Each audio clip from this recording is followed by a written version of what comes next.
வார்த்தைகளுக்கு ஒரு மதிப்பு மரியாதை இருக்கு. நம்ம வரக்கூடிய ஒவ்வொரு வார்த்தைக்கும் ஒரு உயிர் இருக்கு.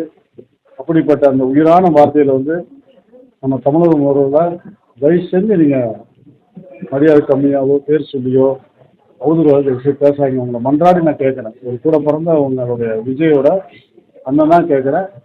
வேணாம், நம்ம கட்சி நீங்கள் வளர்த்துருக்கிறீங்க, உங்களுக்கு நல்லது என்ன செய்யணும் மக்களுக்கு எடுத்து சொல்லுங்கள். உங்களுடைய கொள்கையை சொல்லுங்கள், இல்லை அவங்க என்ன செய்யுது அதை எடுத்து சொல்லுங்கள்.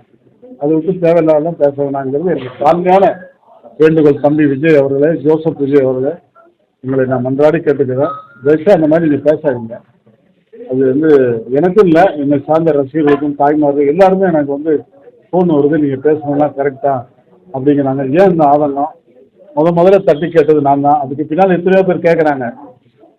அது வந்து இப்படி ஒருத்தராக கேட்கும்போது அவருடைய மனநிலை ரொம்ப வேதனைப்படுங்கிறது எனக்கு தெரியும். உங்களுடைய மன கஷ்டத்துக்காக நான் சொல்லலை. நம்ம முதல்வர் யாராவது நீங்களும் இல்லை, யாருமே பேசக்கூடாது. எந்த முதல்வர் இருந்தாலும் தயவுசெய்து பேசாதீங்க.